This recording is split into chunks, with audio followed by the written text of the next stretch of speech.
Hey, welcome to my blog. This is a series of blogs, and for all those who've been sending in questions, making inquiries about what I do, thank you very much. I do endeavour to get back to you, and I try my best to reply to every tweet, every Facebook message, and every message that I get. But sometimes I do become inundated, so I can't get back to everybody, but I do try my best.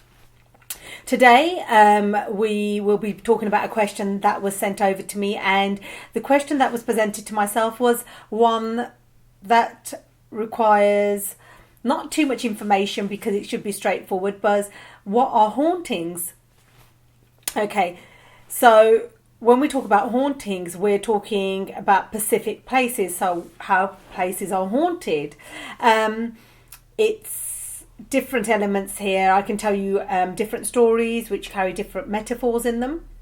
So hauntings are places which have a spirit residing in them. So that could be a place, it could be a land. So it doesn't have to necessarily be an occupied place, or it doesn't necessarily have to be one that's got foundations built on it. It could actually be a piece of land.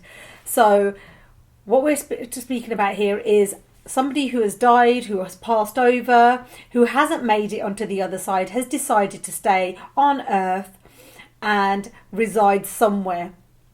And what usually happens is if somebody decides to stay behind, it could be there is an attachment to either that place or the person that resided in there, or an attachment to that land.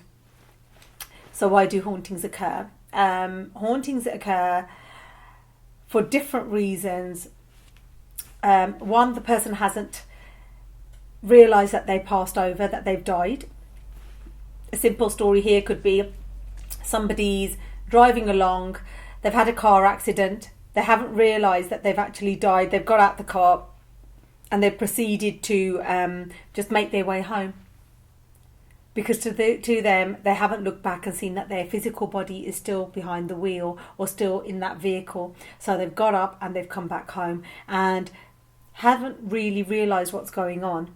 Second could be a woman goes in or a man goes in for a routine checkup into hospital, and as they're having their checkup, they've passed over and they get up and they catch a bus, or they come back straight home again, not realising that they have actually left the earth plane. Now, this is quite common in situations where people hear or see people, and how even in human life we tend to ignore people who try to approach us. So just like anybody who's died, if somebody tried to approach them, just like human beings do that, they tend to ignore and they carry on with their work or carry on going home or to wherever they belong.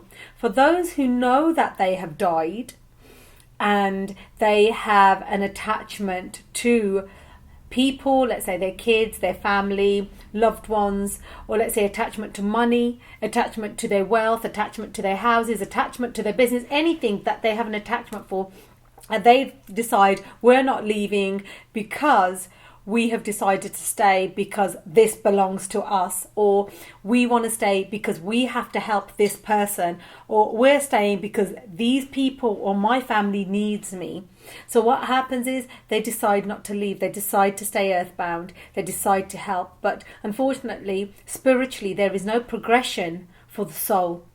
So the person who has passed over, who is now deceased, there's no spiritual progression. So what happens is when a soul becomes trapped on earth, they can't speak to anyone except for mediums who can see them and converse with them and hopefully send them over. They can't do the daily chores like everybody else, so they're stuck. So there are many reportings where people have actually seen people walk through, people turn off things on and off, or there's disturbances. So you can hear footsteps, you can feel somebody strokes your head, or you can feel, you can hear doors slamming, or the TV goes on and off, or there's always some sort of activity. It doesn't necessarily mean that these energies are detrimental, that they're going to harm you. It just means that they don't have their physical shell anymore, which is their body, but they still carry on with life the only thing they lack is conversation. What happens when a spirit becomes attached to a person? The common thing is sometimes when human beings are vulnerable, or they're down, or their energy field is low, they are prone to get attachments. And how that happens is because your auric field doesn't have the protection around it, the substance that we require to keep our boundaries and protection in place, keeping out detrimental energies, even spiritual attachments which aren't detrimental, we attract this sort of energy, and so the likelihood is they actually come in to help, but then become attached in our auric field, travelling towards our physical body, leading to somebody having a spirit attachment. So I hope this answers your question. Hauntings aren't realistically hauntings, they're just for a soul that is residing somewhere. When a spirit decides to take revenge, or they have died in, let's say, circumstances which are quite nasty, yes, because the personality of a soul doesn't change just because they've died. They still have the same emotions, the same feelings, the same attachments that they did while they were alive. So if there was, let's say, some untoward activity towards the death, yes, a spirit attachment could carry out revenge, if that was the likelihood of their personality.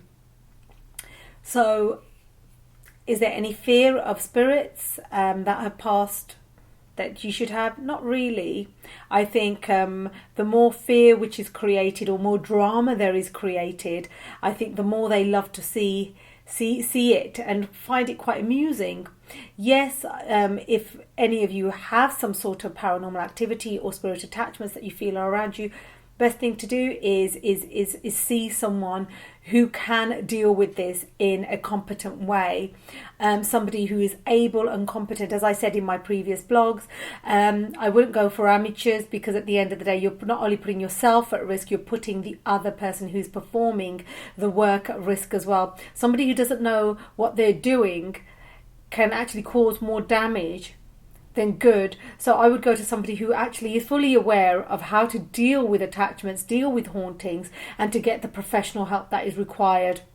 Another way to help yourself, if you feel that you are surrounded by this, is to keep yourself spiritually clean. Make sure your hygiene spiritually is clean, that you're not attracting, you're not having any sort of substances which is allowing an opening within your auric field, or an opening within your home, that you're not practicing anything that can allow these spirits to walk in or come to you. So once again, go to somebody who's competent, somebody who knows what they're talking about, somebody who knows about this work, who has dealt with this work, has a history of treating people and places. It's always good to actually speak to other people who have been in similar situations as yourself. But on a positive note, I wouldn't go about trying to sort it out yourself. So speak to somebody, get the right help, and what you will be doing is creating a